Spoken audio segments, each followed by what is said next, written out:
The most widely published book in human history reveals that we are created in the image of God. Throughout our human journey, each encounter is an opportunity to see the shared humanity in ourselves and others. Regardless of one's views on religion, each experience and each story weaves us together towards a common path. A path of transformation, a process of growth and understanding, a recognition that, at our core, we share a common destiny. What does the search for truth really mean in our lives? How can we find a sense of unity in a world so diverse and divided? As we reflect on these questions, we start to uncover a fundamental connection that binds us all beyond our differences. Welcome to Created in the Image of God, Building Vibrant Communities, with our host, Wade Franson. Tonight's episode is Tiny Miracles. Hello, everyone. It's time for Created in the Image of God. I'm your host, Wade Franson, and I'm here with a wonderful guest this morning. I met Jennifer some weeks ago as a result of her work with her personal family situation, which has turned into the establishment of a nonprofit. And I'm not talking about the kind of prophetic thing, but a nonprofit, meaning, not for money, foundation to make a difference. I'd like to welcome, and I apologize if I get that last name wrong, Jennifer Hendricks-Fogg to the studio. Perfect. Thank you so much for having me, Wade. Well, Jennifer, it is a pleasure to have you here, and the wonderful work that you are doing. Just by way of brief introduction, it's related to your son. Correct.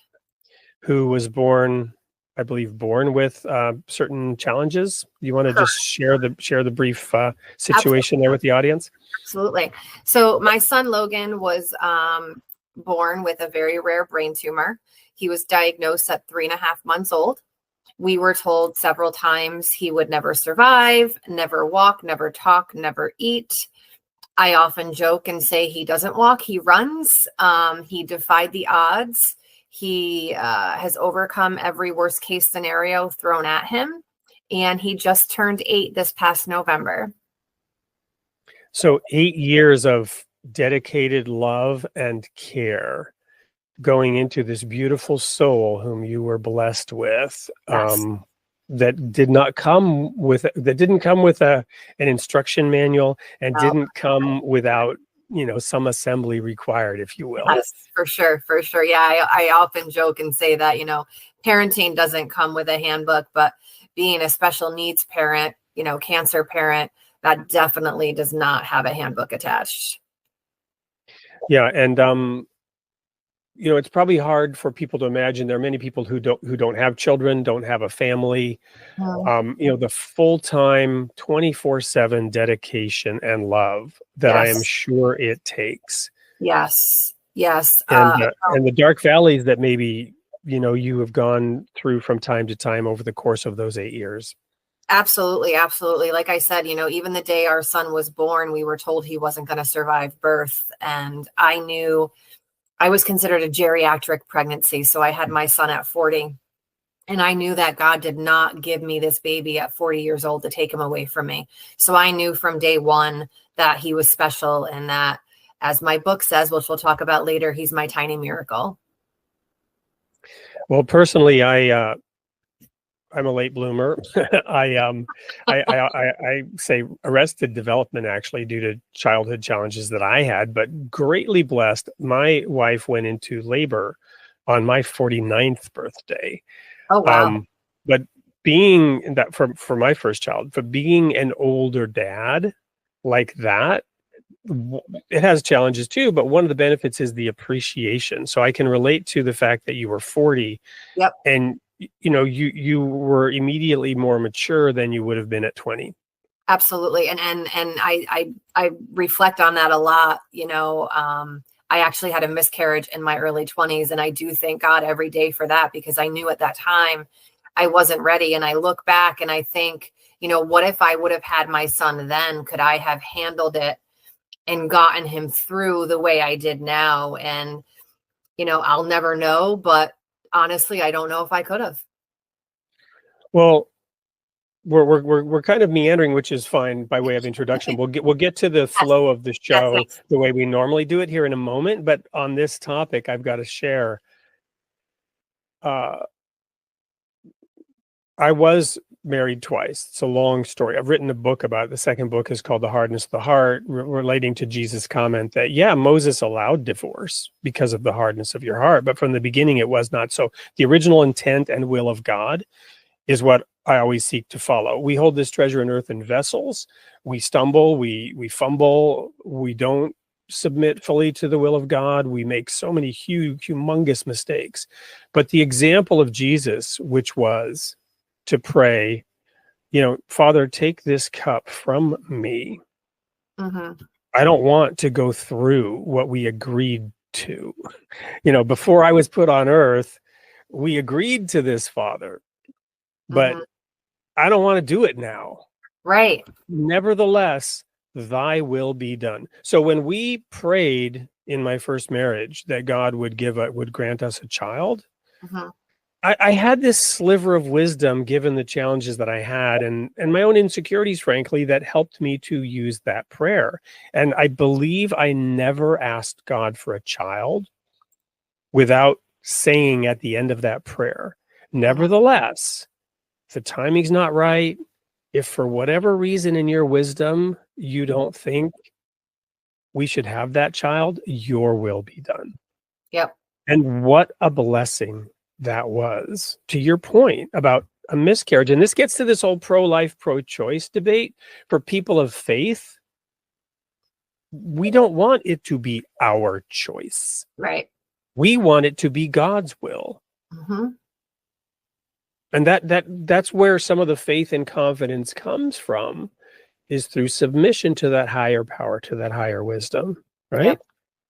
So let's dive in now to your origin story, to the circumstances of how you were put on earth to prepare you for this little miracle and the big miracle that you're working on, which is to do something about it. Yeah. So it's a very interesting backstory. So my parents actually met when my mother was a senior in high school. They had me about 2 years later, got married, had me. My father is an atheist, and my mother was brought up Catholic. So when I was baptized, my father agreed with my mother's father that, okay, yes, we'll have her baptized, but she's going to be baptized Lutheran because that's what my father was.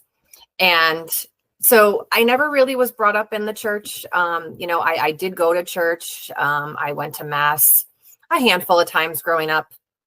The also ironic thing is my middle name is Faith. So, being a Jennifer in the 70s, there's lots of us, but I did have the uniqueness of the middle name is Faith. And I always kind of reflected on that as that, my middle name is Faith for a reason. And, after my son was diagnosed, I really refound, I guess, my appreciation for God. And I believed that my son was here because of the power of prayer.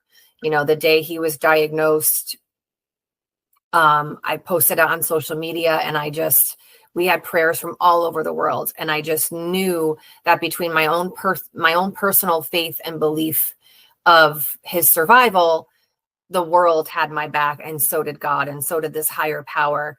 And he beat an unbeatable cancer. And I firmly believe it has everything to do with the power of prayer and the power of faith and strength and hope that my husband and I had for our child. Wonderful. So one of the questions that I sometimes have, there's this idea of providing testimony, right? Providing witness for our faith and outward expression, right? To help convince the doubtful or help the doubtful or lead people to God. And I've had some experiences that were very dramatic, right? That were supernatural. But I've always viewed those not necessarily as an opportunity to provide testimony or witness for other people, but but rather as something that I personally needed for Yeah. my own journey. It's not that I don't share them. I do. I've even written a book in which that's included, but the book isn't about that. The book isn't a witness about that. Sure, it's a central point. The book was carefully written. My first book, People of the Sign, was written so that that supernatural event that I experienced might be believable or at least acceptable, right? But I'm not going out trying to tell people, look, this proves there's a God. This proves God loves us, because it was for me. That miracle was for me. So where do you come down on this continuum? There's a lot of gray in between every black and white statement. On the one hand, it's for you personally and a personal mission that God wants you to accomplish and for your son, versus what the world has to see and learn and understand, and your responsibility to sort of share or witness about that. Yeah, I guess the best way to answer that is just that, like I said, like when he was born and they told us he wasn't going to survive, I just knew, like, it wasn't an option. Like I always wanted to be a parent. Like I always wanted to have kids. I wanted multiple kids. But I just knew that everything that I went through, I got married late in life, right? I didn't meet my husband till I was 35. We didn't get married till I was 39. And I'm grateful for that, because all of my experiences in my life got me to where I am, right? And it got me to help get our son through. And even the doctors have told us that, your son is here today because of you and your husband. Like, medically, he should not be here. And it was just that feeling in my gut that I knew that he was here for a reason, and he chose me to be his mom for a reason. And I often joke and say he chose me to be his mom for a reason because I have a big mouth. But that did help get him through treatment. That did help. When the doctor said, hey, he's not going to survive, I said, no, go figure it out. Like, that's not an option. And just having that faith and belief in my gut, I think, is really where it kind of all stemmed from. And then the power of prayer, right? Other people, at the time, my husband's grandmother was going through cancer treatment also. And she and I would go to church together every week. And, my in-laws were here, and I would go to church with my father-in-law. Like, again, my dad's an atheist, and, I never really went to church with my mom. So my in-laws and my husband's family really, were the grounding force for me to find God and to find that belief in that higher power that, it's cliche, but everything does happen for a reason. And through that, I actually did convert to Catholic. Well, that's probably a good point for us to break for the first commercial break. I believe we have a video related to you and your work to show. When we come back, I want to dive a little bit more into a couple of points of history, and then what makes you special and capable, right? That some of the things you've said we'll dig into a little bit deeper. So don't go anywhere. To the audience, we'll be right back with more of Jennifer Hendricks-Fogg and the little miracle that has transformed her life. We'll be right back. Bursting with joy on every page. An illustrated handbook of spiritual truths to help children learn lifelong gems of guidance, who we truly are, how to live, how to pray, how to treat others. Enjoyed by children and families around the world, inspiring meaningful conversations, powerful self-images, good habits, devotion, courtesy, truthfulness, friendship, noble being spiritual handbook for children of all ages, a special collection of wisdom from the Baha'i writings, illustrated by spiritual realism painter Jacqueline Clare, empower children of all ages to be the noble beings they are meant to be. Available in hardback, paperback, and ebook on Amazon. Welcome back to Created in the Image of God with Jennifer Faith Hendricks-Fogg. And we were talking before the break a little bit about how that middle name helped form and shape who Jennifer became, and her little miracle, Jordan. It is Jordan. No, Logan. Sorry, Logan. That's okay. That transformed her life and gave her vision, focus, meaning, purpose. So before the break, you were sharing that you got married a little bit later. And I want to clarify one point that I'm not sure I understand. You said your father was an atheist, but did you also say that he was raised Lutheran and wanted his grandson to be raised Lutheran or baptized Lutheran? No, just baptized. Literally just baptized, like never grew up in the church, nothing. And it must have come from like his father and mother. I'm not really sure. But yeah, he never went to church, and but why did I'm just curious why he cared. Was it like, I could tolerate the Lutherans, but the Catholics absolutely I guess it was just like a compromise he made with my grandfather. Like my grandfather was basically like, I'm not having a grandchild that's not baptized. And my dad's like, okay, well, I'll meet you halfway. I'm Lutheran. She'll get baptized Lutheran. My grandfather was like, okay. Right. A negotiation. Okay. Well, it's just right? little exactly. So what was it that caused you then to get married late? What was going on with the sort of delayed progress there into normal family life, if you will? Gosh, that's a whole nother episode. I'm an only child. And I had typical daddy issues. I could never find the right guy. And I always was like, because my parents met and married so young, I was always like, oh my gosh, it's going to happen to me. So like every guy I dated, I was like full board. And I was more concerned with that piece rather than connecting with somebody. So I'm also very independent. So I'm not going to just, call it like that, but I'm also very independent. I'm also very driven. Like I've moved out of state twice. Like I've done my thing. And then, the irony is I actually used to date one of my husband's best friends when I was 19. So I've known my husband since I was 19 years old. I just dated the wrong guy.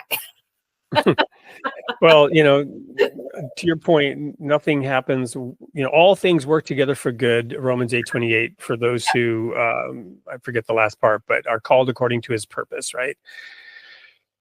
So here we are. All of those circumstances shaped you and prepared you for this. Now, the maturity level needed to take on something like this and be as happy and positive about it as you are, hats off, if you will, for that. Thank you.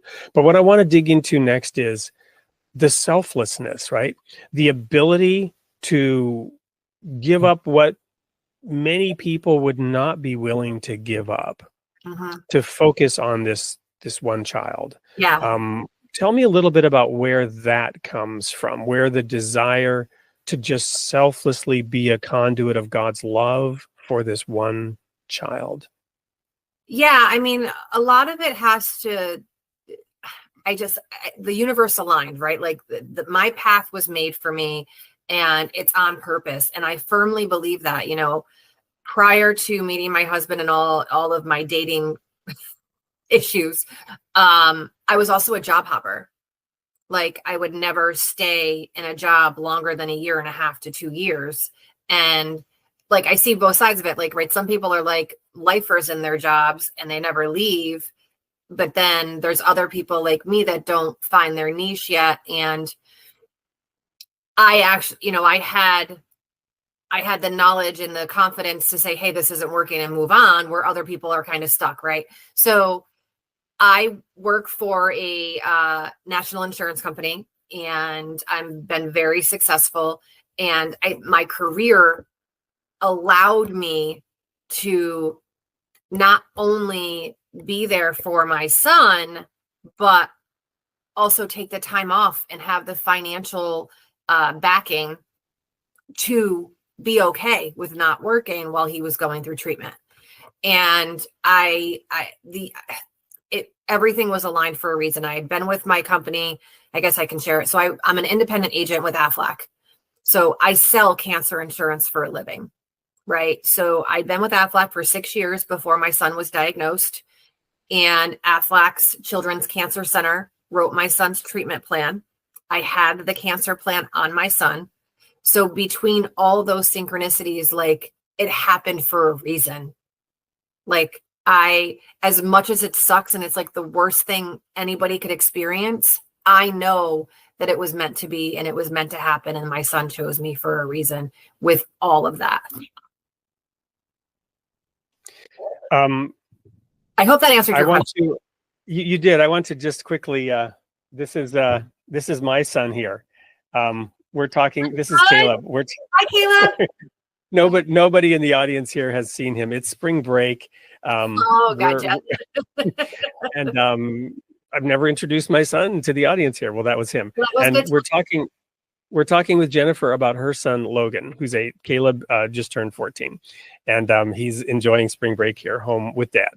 So that's amazing. I want to go off on a slight tangent because and this is not intended remotely to be political, but I just want to get your take, since you are an insurance agent selling a specialized form of insurance. Yep. I recently had somebody, actually I interviewed somebody also pre-recorded who's going to be on the show Tuesday from Great Britain. And we got into a little bit about the difference between universal health care, the American system.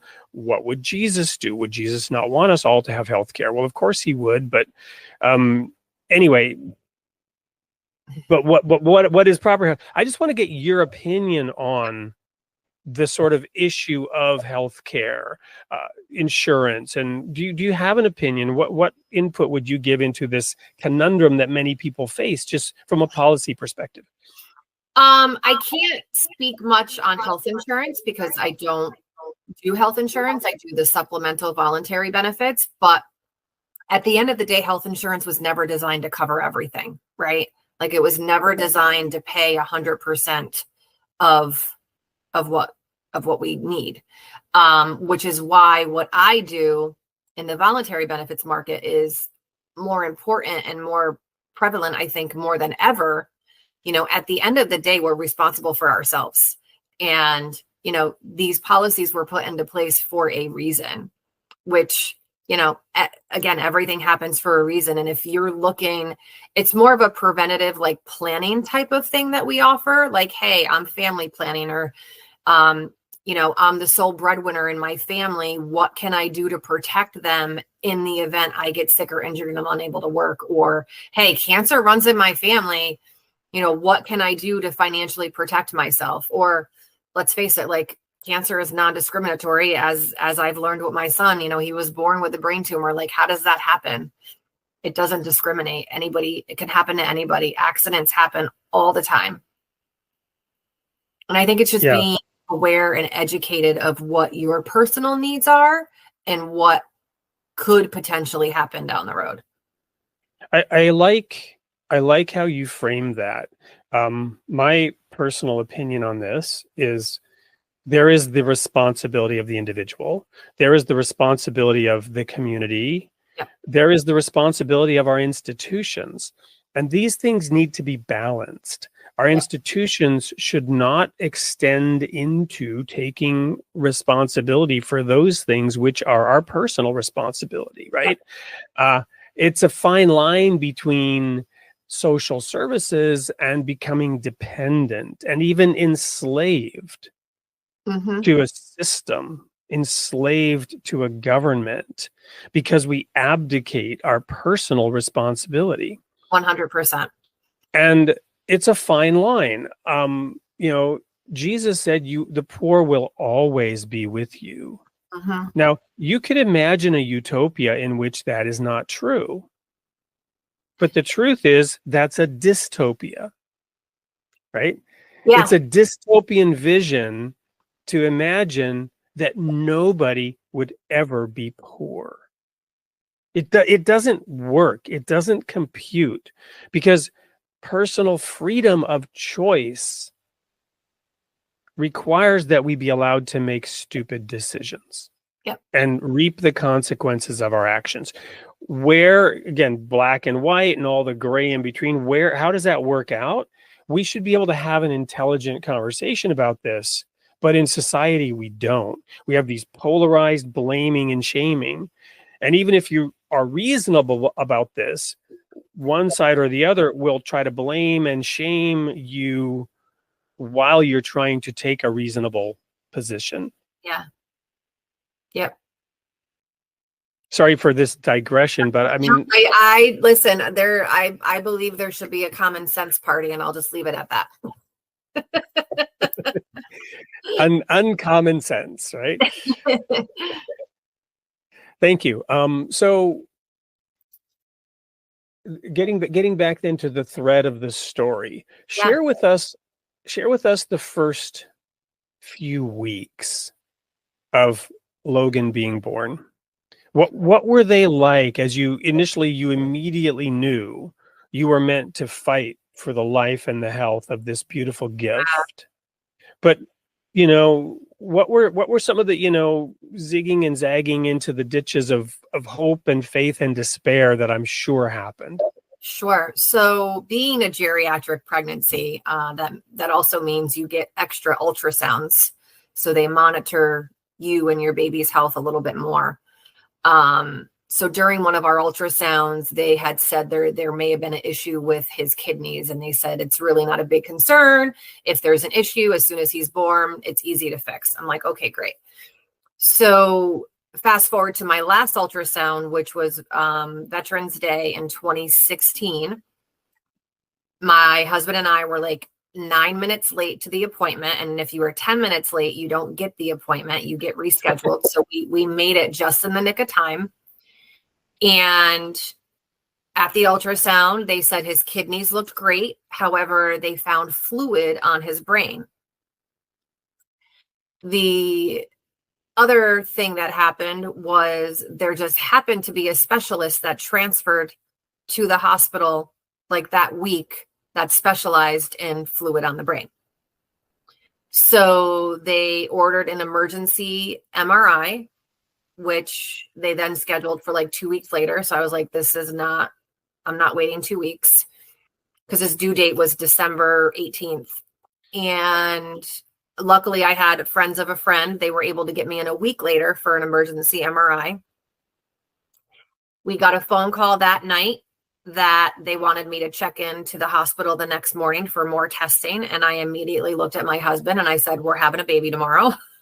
I go, they don't just send you to the hospital for more testing for nothing.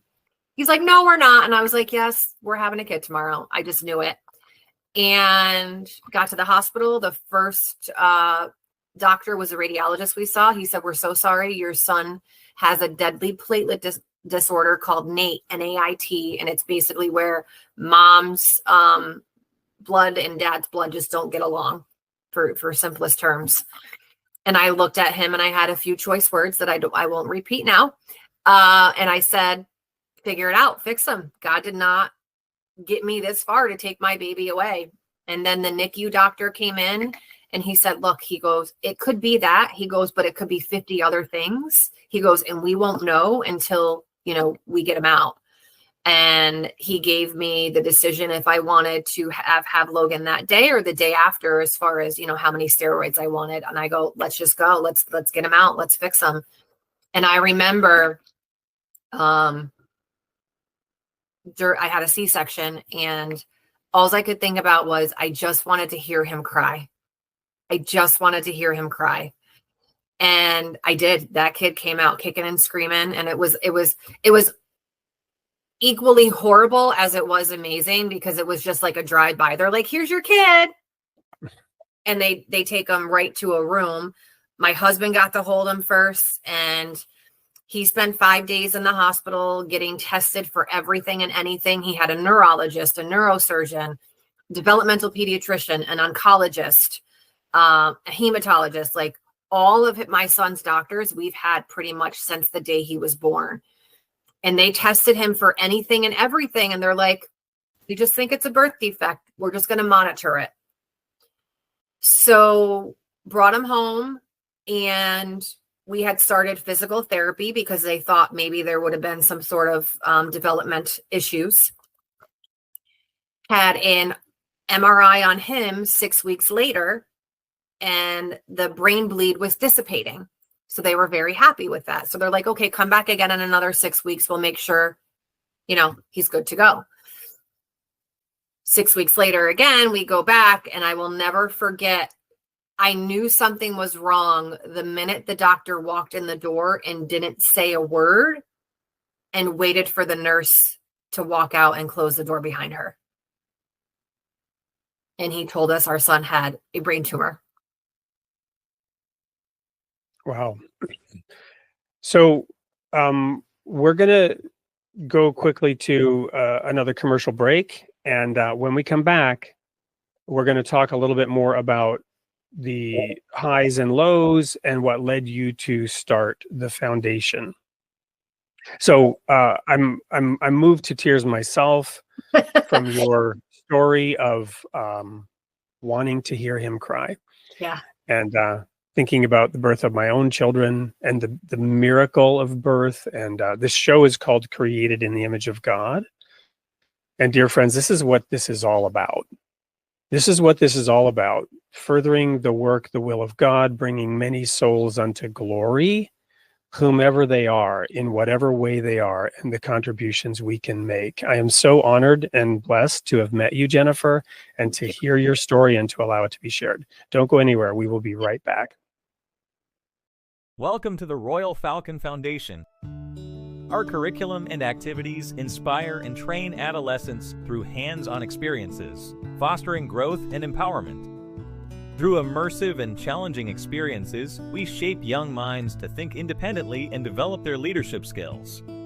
Our programs foster new friendships and unity, shaping young leaders to tackle real-world challenges with confidence. We believe in equipping the next generation with the skills to become leaders of tomorrow. Join us at the Royal Falcon Foundation and be part of a journey that empowers, unites, and inspires. Double your impact with our matching grant. Until the end of 2025, every tax-deductible donation to the Royal Falcon Foundation, up to $1,000, will be matched dollar for dollar. Visit our website to donate now or email info@royalfalconfoundation.org for more details. Together, we can make a greater difference. Welcome back to Created in the Image of God with Jennifer Hendricks-Fogg. And we are talking about the birth of her son, Logan, the circumstances surrounding it. Right before the break, I was actually kind of choked up, moved to tears because of this story, because of the love, the dedication, the skills and aptitudes and virtues that Jennifer has brought to this, and her recognition that this is all God's will, prepared by God, to bring Logan, this beautiful soul, into this world and to care for him. And we were just talking about how each of us are created in the image of God. He is our heavenly Father. And he says that he will remember us in the day that he makes up his jewels if we reflect on him and speak often of him, which we're doing here. Each jewel is made under intense pressure and heat, sometimes even with an impurity that gives it its color and character. But God, the master potter, knows what he is doing and what he is creating. And he has brought Jennifer and Logan together. And now let's continue the story. So, obviously there was an operation for that brain tumor. Let's talk about that, and then what led to the foundation and what the foundation is doing. Yeah. So when Logan was diagnosed, again, they told us he wasn't going to survive. When they got the biopsy results back, and they found a hospital that had a treatment, they said they were cautiously optimistic. And I just took that as, okay, let's go, let's do this. So they basically, he basically was admitted to the hospital for just about 6 months. He went through 5 aggressive inpatient rounds of chemotherapy. Luckily enough, after 2 rounds of chemo, the tumor had shrunk in half. And they were able to do a tumor resection. Then they removed about 50% of it. Then the doctor was very pleased. He knew what everything looked like. And he said, I'm going back in next week to get the rest. And I was like, whoa, that's aggressive, but okay. And he did. He went back in the following week and he removed 45%. So they were able to remove 95% of the physical tumor. They left 5% right in the middle of his brain, which is where his memory bank was. They didn't want to touch that. But the chemo did get the rest. And then he did about 5 rounds of outpatient chemo. So he went through treatment for about 1.5 years. During our experience, there were so many local foundations that were so helpful, whether it was, gift cards or, just making us feel like we're not alone. But there were certain things that I noticed that were missing. One of those being, I will never forget the day that Logan was diagnosed. My phone was about to die. Like, here I am in the hospital. I have no phone charger on me. My kid was just diagnosed with cancer. I need to call my mom, my husband's parents. Like, I have to call my job, right? He has to call it, and my phone's about to die. So my husband had to go across the street to the store and buy a phone charger. So one of the first things that we did when we created the Logan Strong Foundation was we installed 3 cell phone charging stations at the hospital in the pediatric units.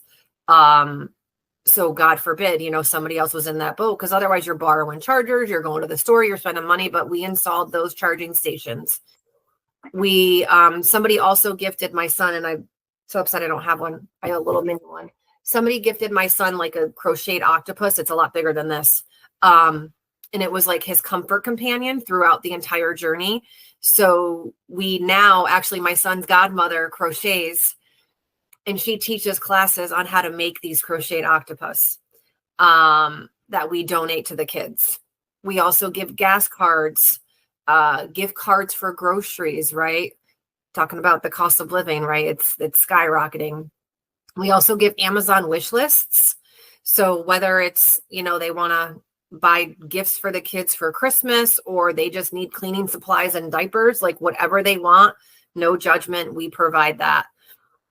We also, during COVID, and I'm so excited about this, is during COVID, we actually gave the largest food donation to the hospital for the employees, but we also donated 200 Happy Meals to the hospitals for the kids to create a sense of normalcy, right? Not the healthiest thing, but it's normal. So from that, we created a program called McDonald's Thursdays. So now the 3rd Thursday of every month, we partner with a local business. They pay for the Happy Meals and they physically donate them to the hospital, and they get a tour so they can see where their investment is going. And then in turn, the hospital gets the help for the kids, but also the notoriety from the local businesses. So that McDonald's Thursday program is like really one of my favorite things that we do. Wonderful. So where can people, find out more about the foundation, donate, get involved in it? Yeah, it's loganstrongfoundation.org. We have 2 annual fundraisers. We have a gala coming up in May, and then we have a golf tournament in September. However, the Ocho pattern is downloadable on the website also. So that's really cool. And you can sponsor a McDonald's Thursday. If you can't physically be there, happy to talk it through. But yeah, loganstrongfoundation.org. And where is there? Where is this located? Yeah. So we are in upstate New York. So Albany, New York. So Albany Medical Center is the hospital that I gave birth at. It is the hospital I was born at. And it is the #1 children's hospital in the Northeast. Wonderful.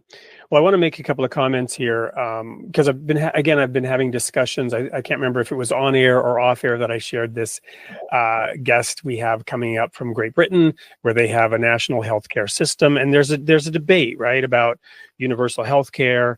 And what I am impressed with is how you are struggling through a challenging situation, but you're attacking it with joy, with positive energy, and rather than expecting and I'm sure you did some of this, expecting and demanding support and care from the infrastructure, from the system of systems around us, from the insurance companies. I'm sure you've, made sure that you got what you needed, but you seem more excited and more focused by what you are doing. That old saying from our president, John F. Kennedy, ask not what your country can do for you, but ask what you can do for your country, right? The path forward, the divine path, has always been personal responsibility. Way back to Cain and Abel, right? Cain was cast down, was depressed because God didn't look upon his offering with favor.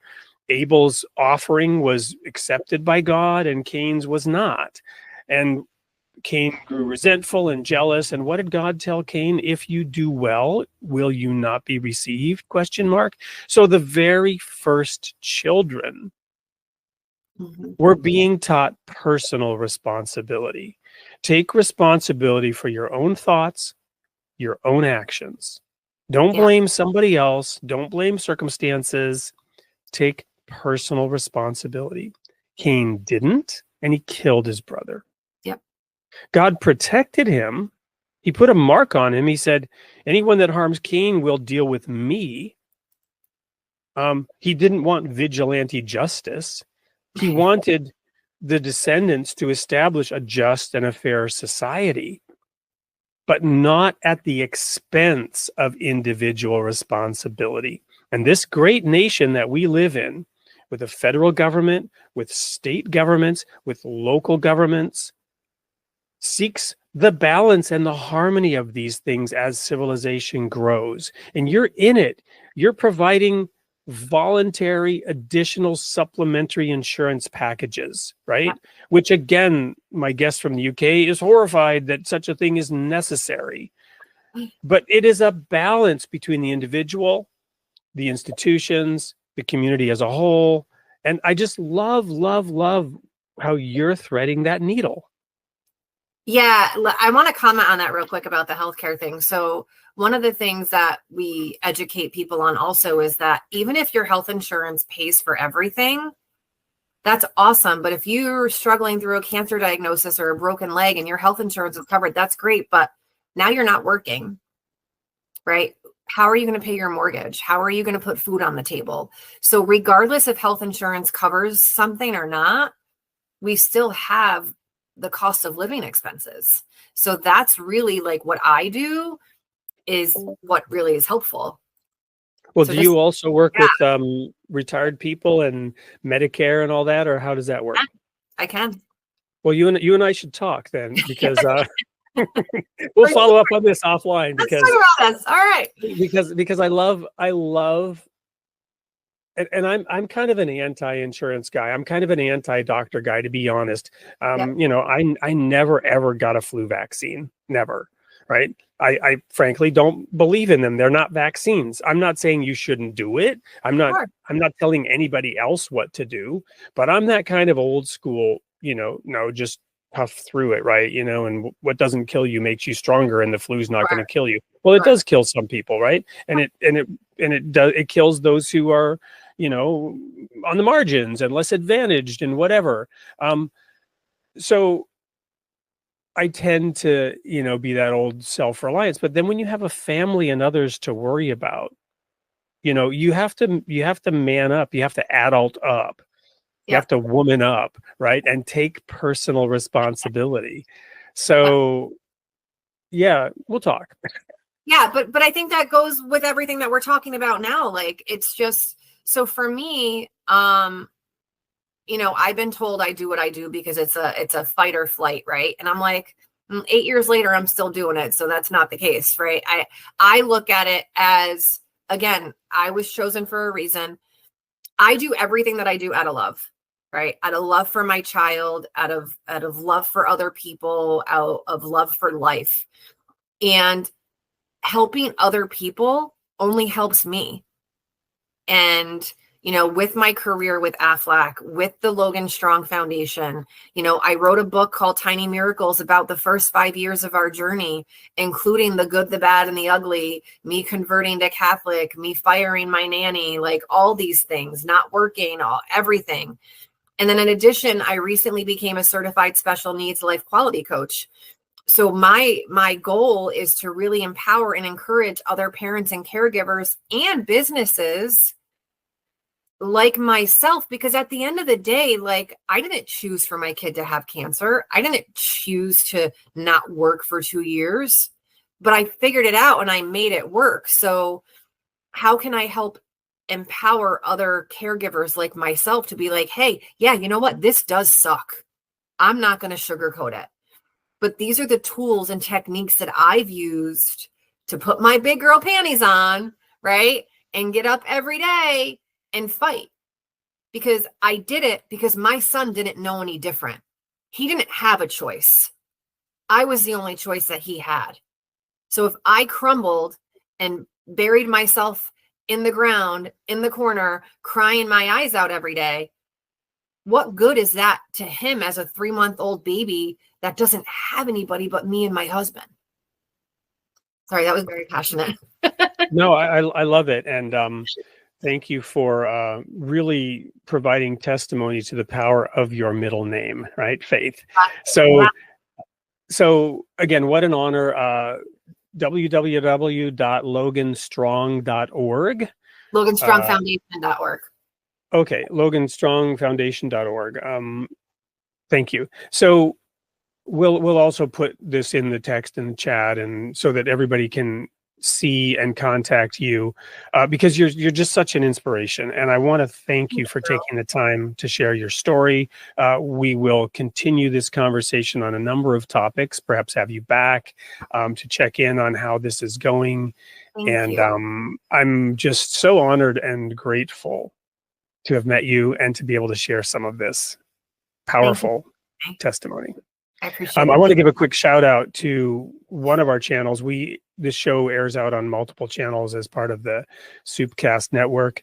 One of them is the Baha'i Clearwater Baha'i channel. A quote came to mind from Abdul Baha, which is, where there is love, nothing is too much trouble, and there is always time. And you seem to be exemplifying and living that quote. Thank you. So thank you. And we'll go to a quick commercial break. And then this is pre-recorded. Didn't want to give the audience that tip at the beginning because hopefully there's been robust discussion. We will interact with some of the audience comments. It's possible that Jennifer may join us in the studio live to do that. Otherwise, I'll address some of those comments when we come back from this next commercial break. Do not go anywhere. We'll be right back. And Jennifer, thank you so much for joining us today. Thank you so much. Any last words? I felt like that was the last word, but I want to give you one more opportunity. Yeah, I mean, I guess the last thing I would say is I always say that it's not what happens to you, it's what you do with it that matters. And I hope that resonates with somebody. And you never know who you're going to help. And it does resonate because the best sermon is a sterling example. So thank you for being that wonderful example of how this can work. Thank you. Don't go anywhere. We'll be right back.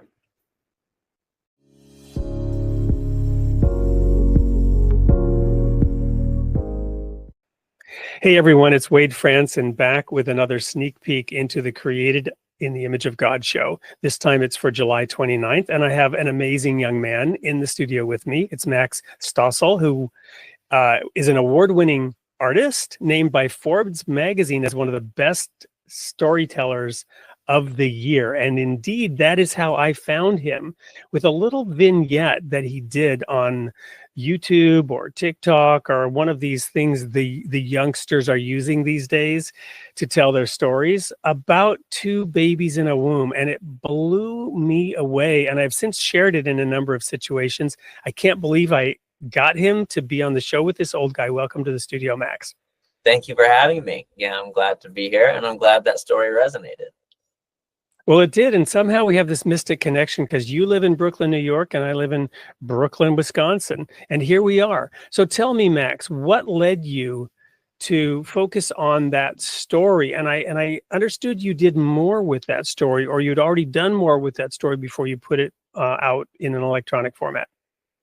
I find that story to be one of the best articulations of something that is so beyond articulating, which is the divine and God and life and what we're doing here.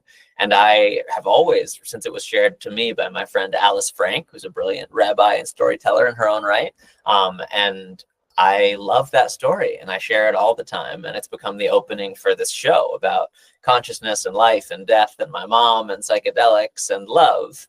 And it now opens that show that I performed in New York for about a week, and I'm figuring out the next steps for. But it's a piece of art that I love very much. And yeah, it's just seems to touch a deep, intangible place, and I'm honored to pass it along to the world.